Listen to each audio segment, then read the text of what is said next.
فرماتا ہے کہ انا انزلناہ فی لیلۃ القدر، بے شک ہم نے اس قرآن کو شب قدر میں نازل کیا۔ وما ادراک ما لیلۃ القدر، اور آپ کو کیا معلوم کہ شب قدر کیا ہے؟ لیلۃ القدر خیر من الف شہر، شب قدر 1000 مہینوں سے بہتر ہے۔ تنزل الملائکۃ والروح فیہا باذن ربہم من کل امر، فرشتے اور روح اس میں اپنے رب کے اذن سے ہر حکم لے کر اترتے ہیں۔ سلام ہی حتی مطلع الفجر، وہ صبح روشن ہونے تک سلامتی کی رات۔ حضور نبی کریم صلی اللہ علیہ وآلہ وسلم نے ارشاد فرمایا، شب قدر کو جبرائیل امین فرشتوں کے جھرمٹ میں زمین پر اتر آتے ہیں۔ وہ ہر اس شخص کے لیے دعائیں مغفرت کرتے ہیں جو کھڑے بیٹھے کسی بھی حال میں اللہ رب ذوالجلال کو یاد کر رہا ہو۔ ہزاروں مہینوں سے افضل اس رات کے عطا کرنے کے پیچھے بھی ایک راز ہے۔ رسول پاک صلی اللہ علیہ وآلہ وسلم کو سابقہ لوگوں کی عمروں پر آگاہ فرمایا گیا، تو آپ نے ان کے مقابلے میں اپنی امت کے لوگوں کی عمر کو کم دیکھتے ہوئے یہ خیال فرمایا کہ میری امت کے لوگ اتنی کم عمر میں سابقہ امتوں کے برابر عمل کیسے کر سکیں گے؟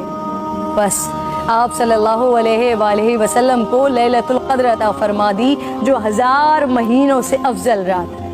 لیکن وہ رات کون سی ہے؟ اس عظیم رات کو کہاں تلاش کیا جائے؟ اس پر رسالت مآب صلی اللہ علیہ وآلہ وسلم نے فرمایا، لیلۃ القدر کو رمضان کے آخری عشرے کی طاق راتوں میں تلاش کرو۔ اس رات کے مخفی رکھنے میں بھی حکمتیں ہیں ناظرین۔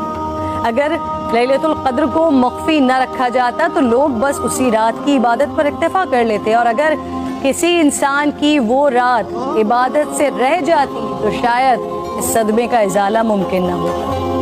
ایک وجہ یہ بھی بتائی جاتی ہے کہ اللہ تعالیٰ کو بندوں کا رات کے اوقات میں جاگنا بے حد محبوب ہے۔ اس طرح بندے 5 طاق راتوں میں جاگ کر اپنے رب کو منا سکیں۔ اور ایک وجہ گناہگاروں پر شفقت بھی ہو سکتی ہے، کیونکہ اگر علم کے باوجود اس رات میں گناہ سرزد ہوتا تو اس سے لیلۃ القدر کی عظمت مجروح کرنے کا جرم بھی لازم آتا۔ آپ صلی اللہ علیہ وآلہ وسلم نے فرمایا، جس شخص نے شب قدر میں اجر و ثواب کی امید سے عبادت کی، اس کے سابقہ گناہ معاف کر دیا جاتا ہے۔ میری بات ناظرین بہت طویل ہو رہی ہے، میں بس آخر میں آج کی رات تمام مسلمانوں کو حضرت بہلول دانا کا ایک واقعہ سنانا چاہتی ہوں، جس کے بعد شاید کہنے کو پھر کچھ نہیں رہ جاتا۔ ایک دن بہلول بازار میں بیٹھے تھے، کسی شخص نے پوچھا کیا کر رہے ہیں؟ آپ نے فرمایا اللہ رب ذوالجلال اور بندوں کی صلح کروا رہا ہوں۔ اس شخص نے پوچھا پھر کیا بنا؟ آپ نے فرمایا اللہ تو مان رہا ہے، بندے نہیں مان رہے۔ اللہ اکبر۔ پھر کچھ عرصے بعد اسی شخص نے حضرت بہلول دانا کو قبرستان میں دیکھا تو پوچھا کیا کر رہے ہیں؟ بہلول نے فرمایا اللہ اور بندوں کی صلح کروا رہا ہوں۔ اس شخص نے پوچھا پھر کیا بنا؟ آپ نے فرمایا کہ بندے تو مان رہے ہیں لیکن آج اللہ نہیں مان رہا۔ آنکھ بند ہونے سے پہلے منا لیں اس رب کو۔ میری التجا ہے، میرے حق میں بھی دعا